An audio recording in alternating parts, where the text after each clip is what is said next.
Terus diturunkan. Udah ya. Bismillahirrahmanirrahim. Assalamualaikum warahmatullahi wabarakatuh. Alhamdulillahirabbil alamin wa sallallahu ala sayyidina Muhammadin wa ala alihi washabbihi wasallam. Asyhadu an la ilaha illallah wa la syarikalah wa asyhadu anna Muhammadan abduhu wa rasuluh. Al-Fatihah. Bismillahirrahmanirrahim. Alhamdulillahirabbil alamin arrahmanirrahim maliki yaumiddin. Iyyaka na'budu wa iyyaka nasta'in ihdinas siratal mustaqim. Siratal ladzina an'amta 'alaihim ghairil maghdubi 'alaihim waladdallin. Amin. Bismillah.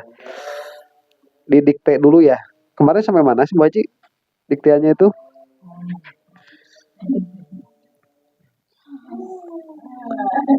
Ayah.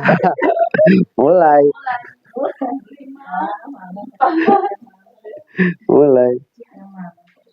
Yang mana? Udah dikte aja lagi ya. Ada kan yang dipisahin kemarin tadi? Diminta dipisahin ini.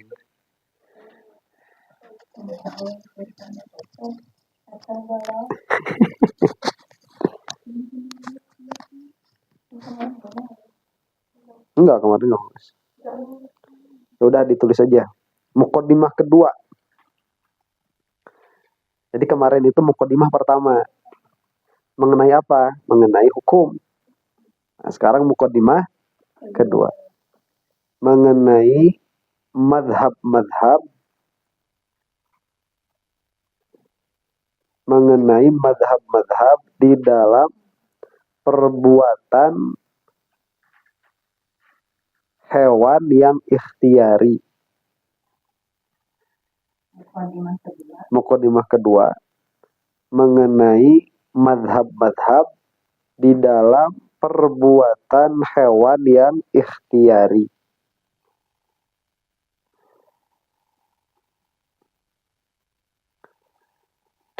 Garis baru. Madhab di dalam perbuatan ada 3.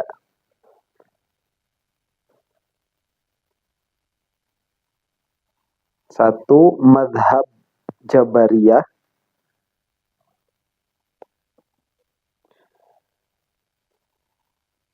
2, madhab Qadariyah. 3, madhab Ahlus Sunnah.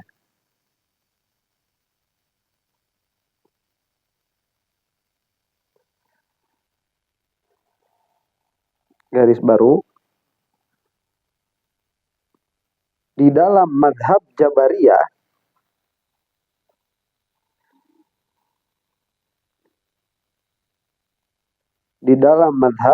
Jabariyah semua perbuatan itu terjadi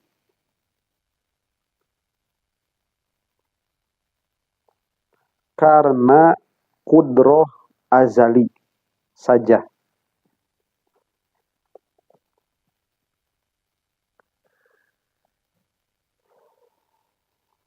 Tanpa disertai dengan qudroh yang hadis, yang baru.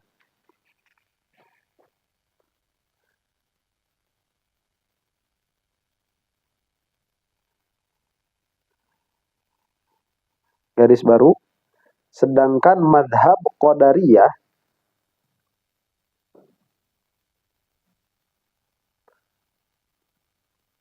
menyatakan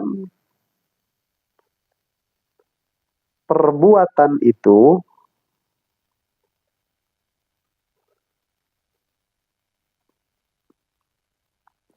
terkhusus yang ikhtiari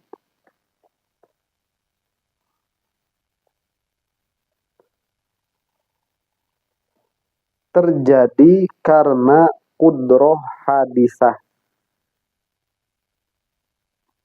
saja.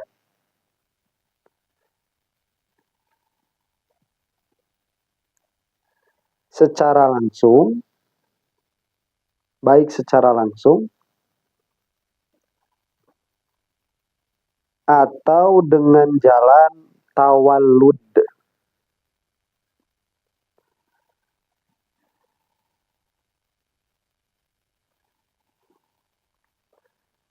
garis baru.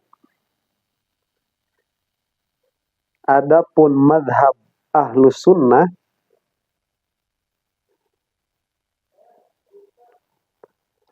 semua perbuatan itu terjadi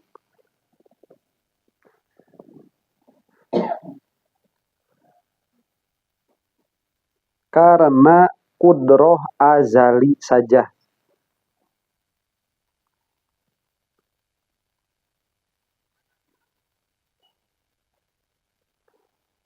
Yang disertai dengan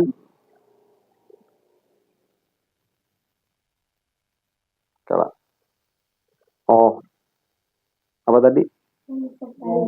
Enggak, adanya perbuatan dengan kudroh azaliyah saja. Nah, meski demikian, itu. Jadi tadi dicoret dulu ya. Meski demikian, perbuatan-perbuatan yang ikhtiari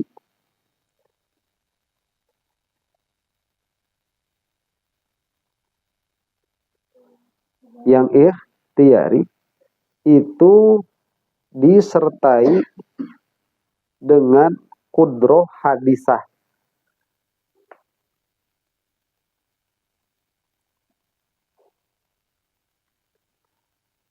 Yang tidak memiliki efek sama sekali.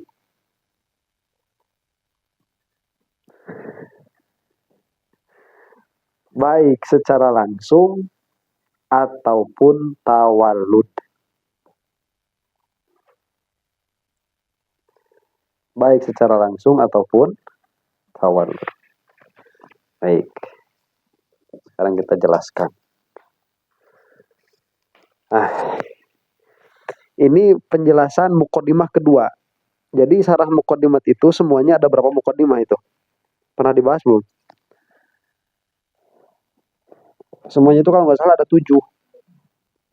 Belum ya? Nanti semuanya ini dia ada 7 muqaddimah. 8. Ya, yang pertama muqaddimah tentang hukum, yang kedua muqaddimah tentang madhab, yang ketiga muqaddimah tentang macam-macam syirik. Yang kedua itu maksudnya madhab tentang perbuatan hamba begitu. Yang ketiganya muqaddimah tentang macam-macam syirik. Yang keempat muqaddimah asal kekafiran dan asal bid'ah.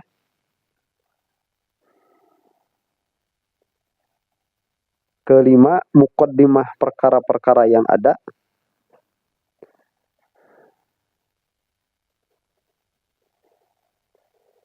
Keenam muqaddimah tentang perkara-perkara yang mungkin.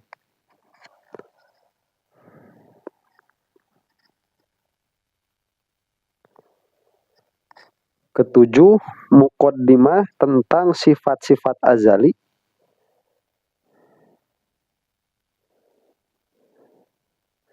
Kedelapan muqaddimah tentang sifat amanah pada diri Rasul.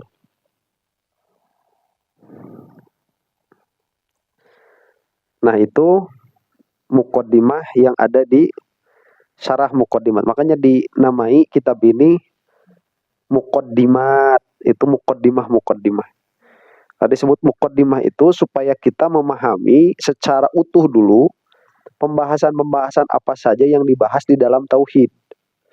Nah di dalam tauhid itu pembahasannya tidak akan jauh dari 7 subjek ini, dari 7 tema ini.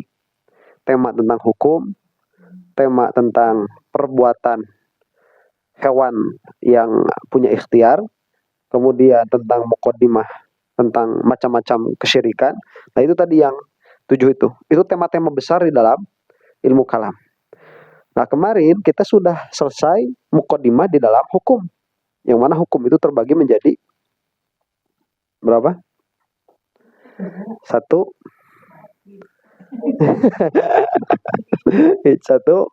syar'i, 2 adi, 3 akli. Nah, yang syar'i terbagi menjadi 3. 1 tolab, tolab. Nah itu wajib sunnah nanti. Jadi tolab, ibahah, dan wado. Tolab ada 4 nanti. Ya, wajib, sunnah, haram, makruh. Ibahah 1. Nah itu nanti harus udah di dalam kepala. Jangan di, jangan di luar kepala itu. Itu ya itu harus kayak gitu ya, Bang. Nggak terlalu susah sebetulnya. Asal asal mau saja. Nah, sekarang kita masuk ke apa? Mukadimah apa? Mukadimah madhab tentang perbuatan hewan yang punya ikhtiar. Nah, kenapa ini kok dikasih judul seperti ini? Ya, perbuatan hewan yang punya ikhtiar. Jadi, jika kita berkata tentang perbuatan, perbuatan itu hanya 2 saja sebetulnya. 1, diam. 2, bergerak. Cuma 2 saja ini. Nah, bagi orang-orang yang ateis, yang tidak percaya adanya Tuhan, ya sudah, diamnya gunung, yaitu diamnya gunung. Diamnya batu, ya sudah, diamnya batu. Diamnya kita, ya sudah, itu diamnya kita. Jika angin bergerak, ya sudah, itu geraknya angin. Jika kita bergerak, ya itu geraknya kita. Itu bagi orang-orang yang tidak percaya kepada adanya Tuhan. Nah, bagi yang percaya adanya Tuhan, nanti akan ditanyakan, gunung ini ciptaan siapa? Jelas ciptaan Tuhan. Bagi orang yang percaya Tuhan. Karena ini harus terpisah dulu. Orang yang percaya kepada Tuhan dan orang yang tidak percaya kepada Tuhan. Ini gunung diciptakan oleh siapa? Bagi orang yang percaya kepada Tuhan, gunung ini diciptakan oleh Tuhan. Cuman di dalam gunung bukan hanya ada gunungnya saja, tapi di situ ada diamnya. Diamnya gunung ini diciptakan oleh siapa? Oleh Tuhan juga. Oh, itu jelas semuanya berkata seperti itu. Orang yang punya kepercayaan terhadap adanya Tuhan. Pasti tatkala ditanya gunung ini yang menciptakan siapa? Tuhan. Diamnya gunung yang menciptakan siapa? Ya Tuhan juga. Makanya siapakah dia yang menghembuskan angin? Tuhan.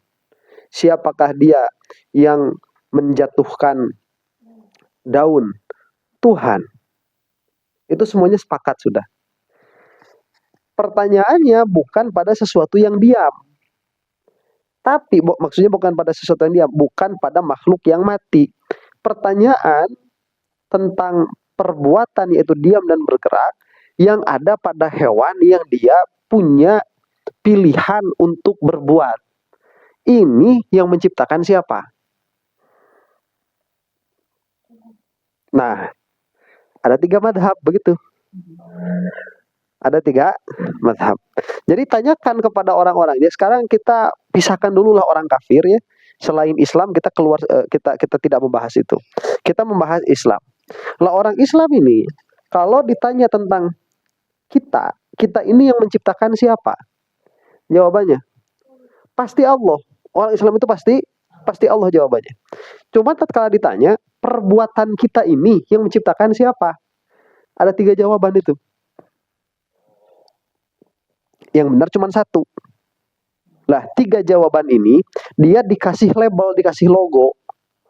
Yang 1 dikasih label Jabariyah, yang 1 dikasih label Qadariyah, yang 1 dikasih label Ahlus Sunnah. Dari mana label ini keluar? Dari jawaban orang-orang yang menjawab perbuatan ini. Jadi kenapa sekarang misalkan pertanyaannya itu hewan yang ikhtiari? Karena bukan hanya perbuatan manusia, kucing pun demikian. Nanti kucing ini yang menciptakan siapa? Jelas Allah. Tapi kucing ini dia berlari, yang menciptakan larinya kucing siapa? Lah nanti ada 3 jawaban. Kucingnya itu sendiri, ada yang berkata demikian. Ada yang berkata Allah secara mutlak. Nah, ada yang berkata Allah tapi, pakai tapi. Ada nanti. Nah ini ada 3 jawabannya. Oke. Kita masuk, kenapa ini dibahas? Ini dibahas karena setiap makna yang kita lihat Setiap makna yang terindra oleh kita atau terpersepsi oleh kita, setiap perkara itu tatkala dia ada dari tiada, pasti ada yang mengadakannya. Iya kan? Makanya kemarin kita membahas, yang ada itu bukan hanya saya, tapi geraknya saya pun ada. Diamnya saya pun ada. Nanti gerak saya yang khusus ini, jika dia dilihat dalam satu masa tertentu, dia jadi perbuatan yang khusus. Misalkan kumpulan antara perbuatan takbiratul ihram sampai salam, itu nanti dikasih nama sholat. Dikasih nama perbuatan sholat. Nah, perbuatan sholat ini yang bikin siapa? Ya. Karena itu pun sesuatu yang tadinya tidak ada, jadi ada. Dia pasti ada yang mengadakan. Nah, nanti orang menjawab dengan mudah. Itu yang membuat Allah. Ada yang jawab seperti itu. Ada yang jawab begini, yang bikin ya orang yang sholat itu. Jadi kalau yang sholatnya ustad, berarti yang bikin sholatnya siapa? Ya ustad. Ada juga ahlu sunnah nanti, yang bikin itu Allah. Tapi, pakai tapi. Ini pembahasan paling sulit. Di dalam memahami itu disebut kasabnya Asy'ariyah. Ya, kasab Asy'ariyah. Jadi ini masalah tentang kasab. Sampai-sampai kalau di orang Arab dulu itu, kalau ada sesuatu ini sulit, disebutnya ini lebih sulit daripada kasabnya Asy'ariyah. Karena pembahasan ini memang sulit. Nah, kita langsung saja ya. Jadi yang pertama nih, perbuatan yang keluar dari hewan yang punya ikhtiar. Coba saya tanya dulu, hewan yang punya ikhtiar itu apa aja misalkan? Iya. Hewan yang dia punya pilihan begitu. Hewan, patokan hewan apa? Bergerak. Nah, ini nanti ada ada pohon. Pohon itu dia kena angin, dia bergerak nggak? Bergerak. Hewan bukan? Bukan. Berarti patokannya bukan bergerak. Apa hewan itu patokannya? Ikhtiar belum. Belum. Apa? Bukan. Hewan. Hewan itu patokannya itu. Dia punya panca indera. Dia bisa mengidrok. Ya. Dia bisa mengidrok. ada hisi, ada indera. Tatkala dia bisa mengindra, berarti itu hewan. Jika dia tidak bisa mengindra, maka dia bukan hewan. Kucing budak, dia enggak. Kucing budak itu kalau kakinya dipotong dia sakit nggak? Sakit, berarti bisa mengindra. Coba si pohon itu kalau kita tebang itu dia ngejerit nggak? Enggak, dia ngerasa sakit nggak? Enggak, karena dia tidak bisa mengindra. Kita itu punya kuku, nggak usah tanya pohon lah. Kita punya kuku itu kalau dipotong kita kan nggak sakit kan? Potong rambut pan tegogoakannya. Ayo gitu kan parah oke ya. Iya kan, subhanallah, perkara-perkara yang harus dipotong itu kita nggak ngerasa sakit. Tapi dia tumbuh loh. Iya kan? Tapi dia tumbuh loh. Tapi kalau mau dipotong nggak usah dibius dulu ya. Nah itu. Paham ya? Jadi nggak ada, tumbuhan tidak berpanca indera. Makanya dia nggak bisa merasa. Dia tidak merasa. Nah, putri maru itu dia tidak merasa, dia punya motorik. Nanti wajib gini. Nanti ada makhluk-makhluk itu dia di antara batas, di antara ambang. Maksud di antara ambang bagaimana? Ada makhluk yang paling primitif. Makhluk yang paling primitif itu apa? Batu.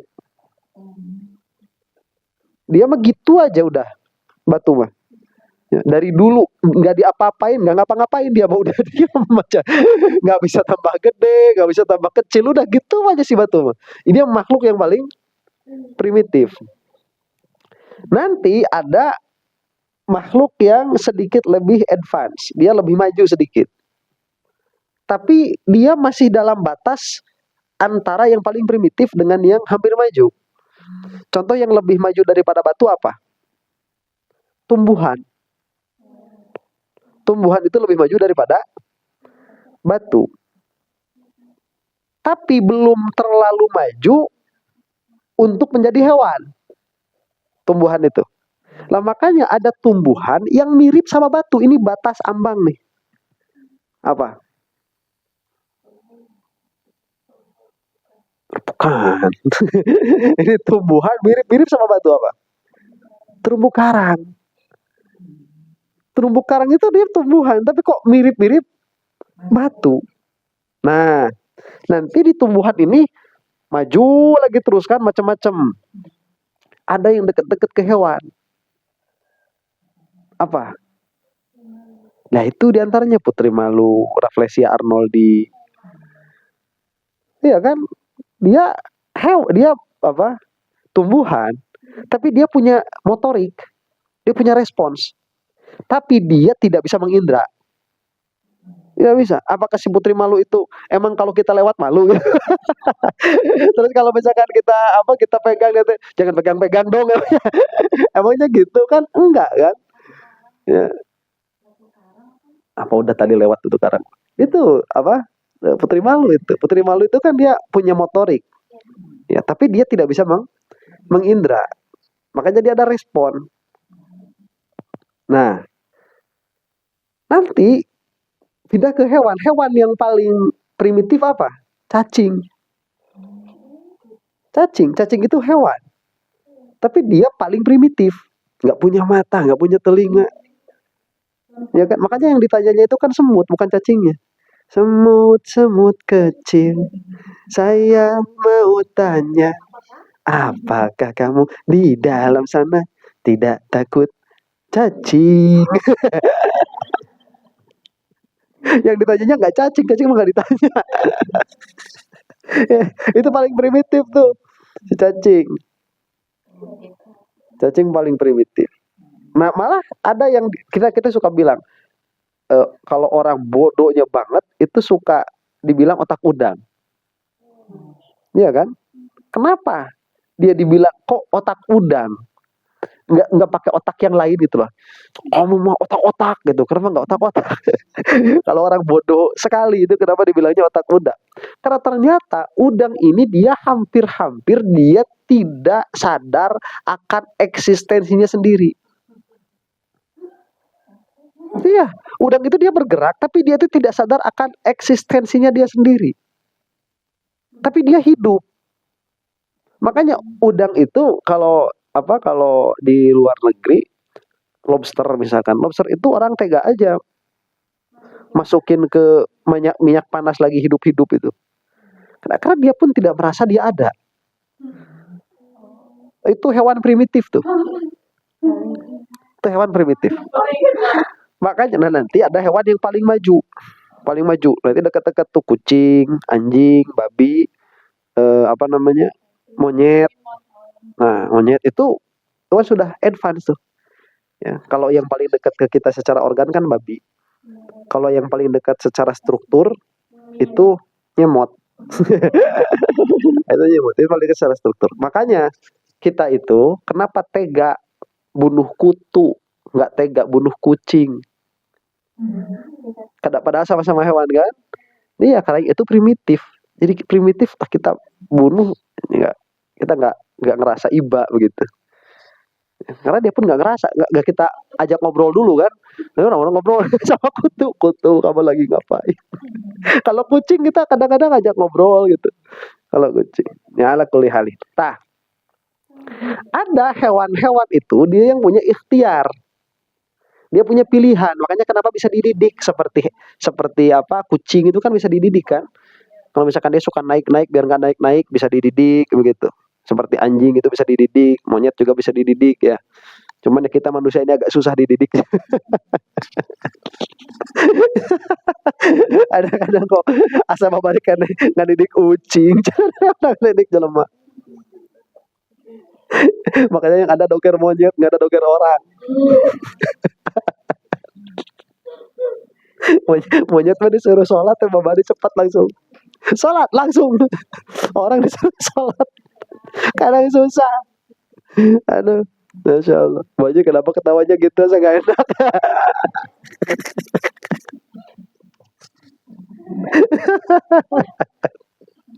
Aduh, nah itu.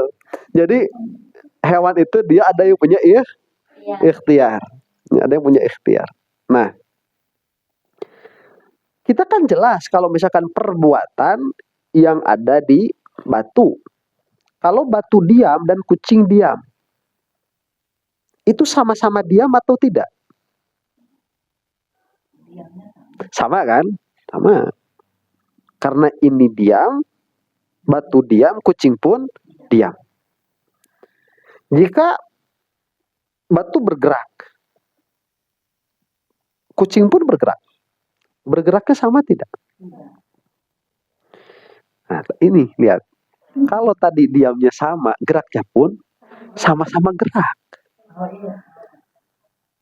Sama-sama gerak kan? Sama geraknya. Jadi ini makna bergerak. Batu menggelinding, bergerak kan? Nah, si kucing pun menggelinding juga. Dan si kucingnya teh Indiaan gitu tak. Dia menggelinding juga tuh. Itu sama-sama bergerak tidak itu? Sama-sama bergerak. Apakah batu ini tatkala dia akan bergerak, dia ingin bergerak dulu? Tidak. Apakah si kucing waktu dia akan bergerak dia ingin bergerak dulu? Iya, ada kucing mah ada ingin. Makanya kenapa kalau kucing itu di sana kita mau manggil susah, kita kasih yang dia pengen. Kita kasih makanan, dia datang karena dia ada ingin, harus ada keinginan. Jadi si kucing pun dia bergerak dari keinginan. Apalagi kita orang. Iya kan? Kita gerak pun pasti karena ada keinginannya. Diam pun karena ada keinginannya. Padahal dari segi mana itu gerak, ini pun gerak. Itu diam, ini pun diam. Dari segi mana? Paham dulu sampai sini? Paham ya? Nah, jika ditanyakan kepada orang Islam, batu itu yang menciptakan siapa? Jawabannya gimana? Allah. Diamnya batu itu yang menciptakan siapa? Geraknya batu itu yang menciptakan siapa? Jelas. Sekarang, kucing ini yang menciptakan siapa? Allah. Geraknya kucing itu yang menciptakan siapa? Nah, nah, nah. Allah tapi ada keinginan dari siapa? Dari si kucing. Ada keinginan dari si kucing. Tapi ada yang menyebutkan bahwa yang membuat gerak itu si kucing itu sendiri. Ada. Ada juga yang mengatakan yang membuat gerak itu Allah secara mutlak saja tanpa qayyid ada. Nah, dari nanti pertanyaan ini ditanyakan kepada manusia. Kemudian manusia ini tatkala dia bergerak yang menciptakan siapa? Nah, ada 3 jawaban kan nanti. Yang betul ya Allah itu yang betul. Cuman kita begini dulu. Kenapa kok ini dipertanyakan? Karena Allah Subhanahu wa taala itu telah menjanjikan akan memberi pahala karena perbuatan kita. Dan akan memberi siksa pun karena perbuatan kita.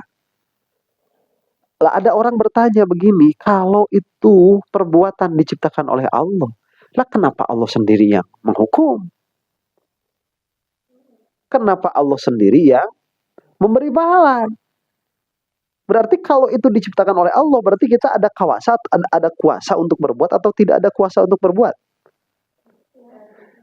Tidak ada kuasa untuk berbuat. Kemudian tatkala saya membunuh orang, ini kan perbuatan juga, Pak. Yang membuat saya membunuh itu siapa? Allah kan. Nah, terus kalau Allah yang menjadikan saya membunuh, kenapa saya harus dihukum? Saya kan hanya dipakai saja oleh Allah. Nah, ini gara-gara itu nanti. Kenapa pertanyaan ini keluar? Paham? Maka keluarlah di sini 3 madhab. Yang pertama tadi apa? Jabariyah. Jabariyah itu berkata seperti ini. Pokoknya semua perkara yang menciptakan Allah sudah. Allah sudah. Jabariyah itu. Tanpa disertai dengan kudroh kita. Tanpa disertai dengan kekuasaan kita. Jadi kita sudah kayak wayang yang digerakkan. Seperti layang-layang yang terputus. Dia hanya diterbangkan oleh angin. Jadi kita nggak punya andil sama sekali atas perbuatan kita. Karena ini diciptakan oleh Allah Subhanahu wa Ta'ala secara mutlak. Orang yang menjawab seperti itu, ketahuilah labelnya itu Jabariyah. Ya, labelnya itu Jabariyah. Nanti konsekuensinya apa kesananya? Konsekuensinya sholat nggak usah.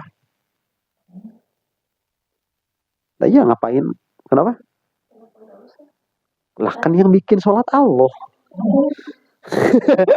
Iya, iya, yang bikin sholat ya Allah. Terus ngapain kita sholat juga ya? Kalau misalkan kita dibikin sholat sama Allah ya kita bakal sholat. Kalau kita nggak dibikin sholat sama Allah ya kita nggak bakal sholat. Jabariyah dari pemahaman itu. Nanti kesananya itu membatalkan syariat. Pada akhirnya syariat jadi batal karena pemahaman ini. Terus nanti di akhirat, ya sudah, di akhirat itu semuanya surga semua. Itu nanti pecahan Jabariyah juga. Surga semua. Kenapa? Ya karena semua perbuatan dari Allah ya kita, iya kan? Kita sholat karena dibikin sholat sama Allah. Zaid membunuh karena dibikin membunuh sama Allah. Pada hakikatnya Zaid ini dia hanya menerima perbuatan Allah. Dan saya ini pun hanya menerima perbuatan Allah. Sedangkan Allah adil. Pasti surga semuanya ada. Itu dari Jabariyah nanti. Itu dari Jabariyah. Lah ada sisi ekstrim yang kedua. Yang kedua itu dia menjawab, nggak mungkin. Sekarang kalau gitu keadaannya Al-Quran pasti salah. Kenapa? Karena Al-Quran menyebutkan ada yang masuk surga, ada yang masuk neraka. Sedangkan nanti kalau Zaid ini dia mencuri karena dicurikan oleh Allah, kemudian Khalid ini dia sholat karena disolatkan oleh Allah, nanti Zaid protes dong sama Allah, kenapa saya kok dicurikan, tapi Zaid disolatkan, dijadikan sholat, kenapa saya dijadikan mencuri, kenapa Khalid dijadikan sholat, dijadikan ahli sholat. Makanya nggak mungkin. Yang benar pasti kita lah yang bertanggung jawab secara penuh di dalam menciptakan perbuatan kita sendiri. Maka dari itu Allah itu hanya memberikan kepada kita kuasa saja, kita bebas untuk mengadakan apapun.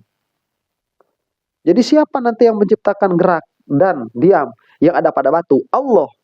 Siapa yang menciptakan gerak dan diam yang ada pada kamu? Aku.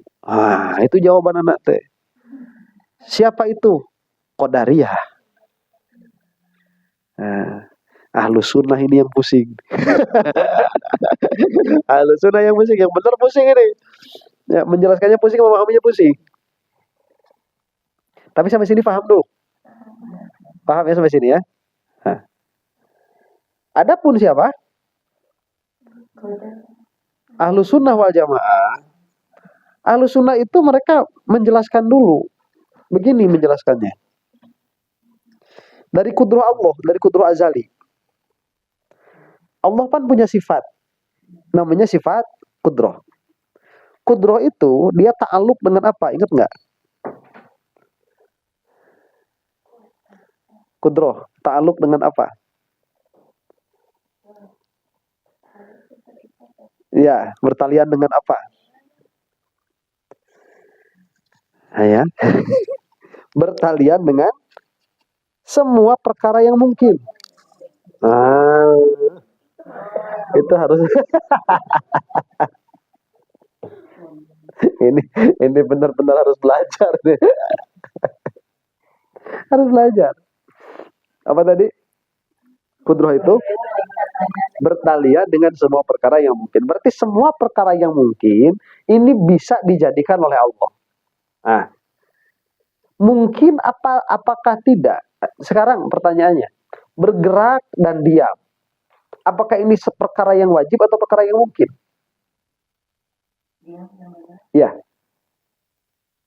mungkin kan? Mungkin ada, mungkin tidak ada.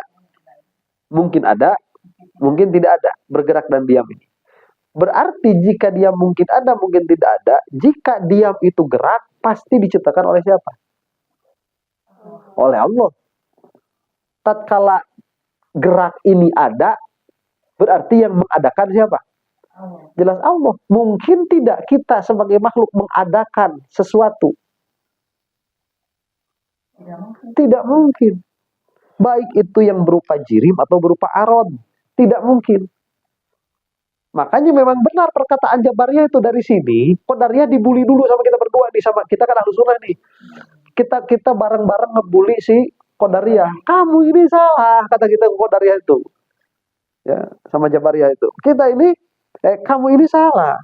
Karena kudroh Allah itu bertalian dengan semua perkara yang mungkin. Sedangkan bergerak dan diam itu termasuk perkara yang mungkin. Berarti tatkala dia ada dari tiada, apakah mungkin adanya itu karena selain Allah? Tidak mungkin. Karena satu-satunya, ingat, satu-satunya yang bisa mengadakan dan meniadakan hanya apa yang terjadi, hei Qadariyah, jika sekarang kita yang bisa mengadakan diam dan gerak. Jika kita yang bisa mengadakan diam dan gerak, berarti ada sesuatu perkara yang tidak diciptakan oleh Allah. Apa? Geraknya kita dan diamnya kita. Memang apa yang terjadi jika ada sesuatu yang hadis tidak diciptakan oleh Allah, berarti kuasanya Allah tidak ta'aluk dengan semua. Hanya ta'aluk dengan sebagian. Jika ta'aluk dengan sebagian, berarti Allah lemah. Jika Allah lemah, berarti Allah makhluk. Sedangkan Allah makhluk mustahil, maka Allah lemah mustahil. Maka kudrohnya hanya ta'aluk dengan sebagian, mustahil. Maka perbuatan kita diciptakan oleh kita, mustahil. Tuh, kamu salah Qadariyah, gitu. Dibully sama kita sama Jabariyah itu. Lapas Jabariyah diajak sholat, yuk sholat. Si Jabariyah, aduh, saya belum disolatin sama Allah nih. Belum dibikin sholat. Belum dibikin sholat. Nah ini bedanya kita sama Jabariyah itu. Di mana bedanya? Begini. Tatkala kita disuruh oleh Allah Subhanahu wa taala untuk melaksanakan sesuatu, apakah kita bisa mengadakan sesuatu itu pada kenyataan dengan kuasa kita? Dengan kuasa kita. Iya. Ada, bisa atau tidak kita mengadakan sesuatu yang diperintahkan oleh Allah kepada kita? Misalkan kita diperintahkan untuk sholat oleh Allah. Bisa tidak kita mengadakan sholat pada kenyataan dengan kuasa kita? Ya makanya makanya saya tanya nih, bisa atau enggak? Bisa. Kalau bisa, atuh si Qadariyah kalau bisa mah tadi berarti nggak bisa. Kalau nggak bisa berarti si Jabariyah. Ayo. Makanya ada tapi. Makanya ada tapi. Jadi bisa nggak? Bisa. Jangan pakai bisa. kan kita mau ngebully dulu si Qadariyah kan? Nggak bisa. Nggak bisa. Tapi tuh apa tapinya? Tapi kita diberi oleh Allah rasa bisa. Tapi rasa bisanya diberi. Jadi bisanya tidak, tapi rasa bisanya diberi. Iya kan? So, teman bisa gini nggak? Tuh bisa kan? Merasa bisa, itu padahal Allah yang bikin itu. Tapi kita kan jawab bisa kan? Saya bisa, padahal kita nggak bisa. Ini yang menggerakkan ini Allah ini. Ini yang menggerakkan Allah. Tapi kalau ditanya bisa nggak? Kita jawab bisa. Karena kita memang merasa bisa. Padahal kenyataannya tidak bisa. Karena tatkala itu ada, itu yang mengadakan Allah. Bukan kita. Tapi kita merasa bisa.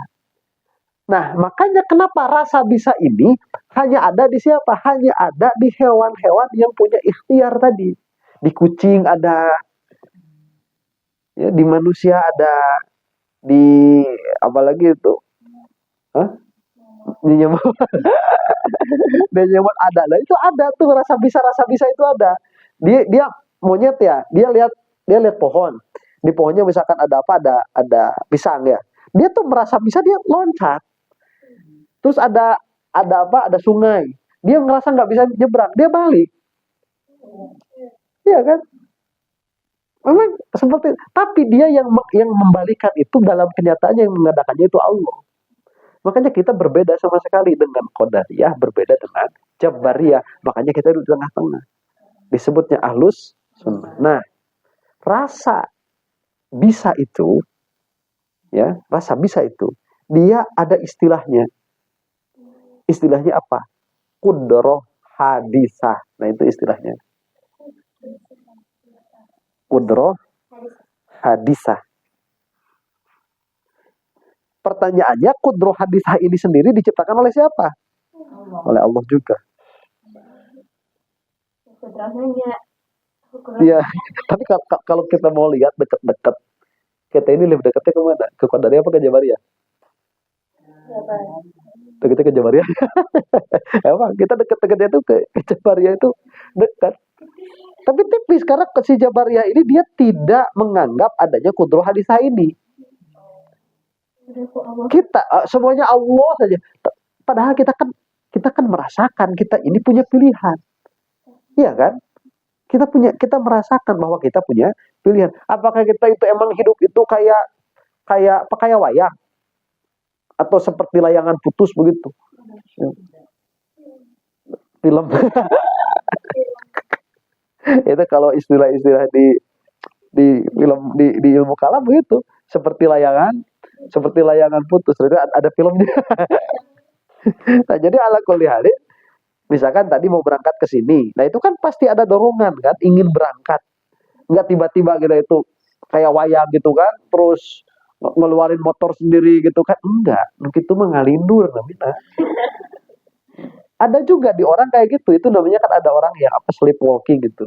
Orangnya sleepwalking itu dia kan kalau lagi tidur berjalan sendiri, malah sampai ada yang membunuh orang segala kan. Nah, itu apakah dia itu dengan keinginannya dia membunuh? Tidak. Sekarang begini, orang yang ngalindurnya bahasa Indonesia nanti? Mengigau. Yang ngigo. Ya, orang yang ngigo nih. Orang yang ngigo, tatkala dia berjalan, taruhlah dia ngigonya saking parah, sampai beres sholat subuh 2 rakaat sama kunut-kunutnya itu, saking parah tuh ngigonya, sama wudhunya, keren kan? Keren. Nah, berarti perbuatan sholatnya itu ada atau tidak? Ada kan perbuatan sholatnya. Nah, perbuatan sholatnya ada. Apakah perbuatan sholat yang selesai ini dia didahului dengan keinginan untuk mengerjakan? Tidak. Kenapa? Yang ngigo. Di dalam keadaan tidur. Nah, yang menciptakan gerak sholatnya ini siapa? Allah. Nah, sekarang ternyata dia itu jadi imam. Ada orang nih, lihat dia lagi sholat padahal lagi ngigo. Lagi sholat padahal lagi ngigo nih orang. Dia datang duduk di belakang, di belakangnya berdiri, kemudian dia sholat. Di sini ada perbuatan sholat nggak? Ada juga. Yang menciptakan siapa? Tuh, sama-sama Allah yang menciptakan ini. Nah, ini bedanya apa? Qudrah hadisah. Ya, yang sadar tadi ada qudrah hadisah. Yang orang yang ngigo nggak ada qudrah hadisah. Makanya orang yang mengigau ini, kalau dia habis sholat subuh, tahu-tahu dia bangun, ngigau ya. Dapat air minum sajadah. Di belakang tahu-tahu ada yang ngemakmum. Ya kan? Apakah dia selesai sholatnya atau harus sholat lagi? Tuh, kan tahu semua harus sholat lagi karena memang gak dihitung. Pun membunuh tanpa ada maksud. Dia ngigo, tahu-tahu bunuh orang. Apa dia dihukum? Kan asal bisa membuktikan dia mengigau. Gitu. Itu nggak dihukum. Dan di Amerika itu ada kasusnya. Ada kasusnya orang dibunuh, terus pas tahu-tahu dia tuh ngelihat penuh darah, tanya yang dibunuh itu siapa ya? Suaminya kalau nggak salah, ada cewek. Yang suaminya. Dia langsung telepon ke kantor polisi, 911, tolong suami saya. Kenapa? Saya bunuh, katanya gitu. Saya bunuh. Nah udah gitu kan datang ambulans mati. Habis mati saya ini punya penyakit apa? Nah akhirnya untuk membuktikan gimana? Nah si orang ini kan disuruh tidur. Nanti polisi pasang CCTV kan, atau nggak ditungguin sama para polisi itu. Sampai tidur bener, bangun dia. Bangun ke dapur, bawa pisau. Gitu. Buka, matanya buka. Tidur teteh. Dalam keadaan tidur. Nah itu dibuktikan. Nah, setelah dibuktikan nggak jadi coba di treatment begitu. Sleepwalking. Nah, jadi yang kita lihat apanya? Perbuatannya saja yang kita lihat itu. Nah, perbuatan ini dia diciptakan oleh Allah. Perbuatan ini diciptakan oleh Allah. Cuma tadi dalam ikhtiar disertai dengan kudroh hadis. Salah kudroh hadis itu rasa bisa itu. Rasa bisa mengerjakannya itu. Paham?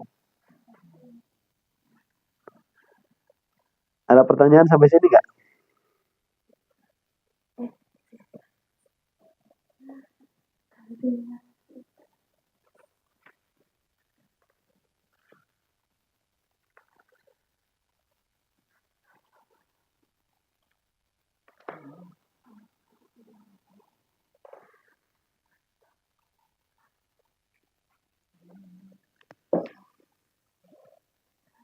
Nggak ada pertanyaan? Nggak ada. Nah, kalau nggak ada, kita kenal sama istilah dulu nih sekarang ya. Sebelum kita ngaji hikam nih. Kita kenal istilah dulu. Jadi, kita udah tahu nih yang benar mana. Ya, karena yang benar sunnah. Adapun dalil, nanti dikasih dalilnya lah. Di kitab yang lebih tinggi lagi. Sekarang kita pahami dulu, ada istilah. Ini istilahnya istilah Mu'tazilah. Mu'tazilah itu nanti dia turunan dari Qadariyah. Ya, jadi Qadariyah nanti ada cabang. Ada cabangnya. Ada cabangnya, cabang Qadariyah itu namanya Mu'tazilah. Namanya Mu'tazilah. Si Mu'tazilah ini dia cabang Qadariyah. Supaya mudah gitu aja. Nah, mereka itu punya teori dan teori ini salah. Mereka punya teori. Teorinya apa? Teorinya begini. Ini Zaid. Menurut Qadariyah tadi, kalau Zaid itu dia melempar batu, berarti kan ada gerakan apa saja di situ? Melempar. Ada gerakan melempar. Melempar itu yang gerak apa? Tangan. Berarti ada gerak tangan. Ya, ada gerak tangan. Kemudian ada gerak apa lagi? Batu. Batunya pun terlempar, bergerak. Kena kaca. Kena kaca. Kacanya pecah. Ada gerak apa nih? Pecahan kaca. Nah, jadi kita lihat secara sederhana saja ada berapa gerakan di sini? Ada 3. 1. Gerak tangan. 2. Gerak batu terlempar. 3. Gerak pecahnya kaca. Kalau kata kita nih, yang menciptakan gerak tangan siapa? Allah. Yang menciptakan gerak batu siapa? Allah. Yang menciptakan gerak pecahan kaca siapa? Semuanya Allah. Iya kan? Bedanya apa? Bedanya? Nah, dari rasanya itu. Ada di siapa? Di si Zaid. Di batu ada nggak? Enggak. Makanya batu itu dia nggak bisa ngelawan.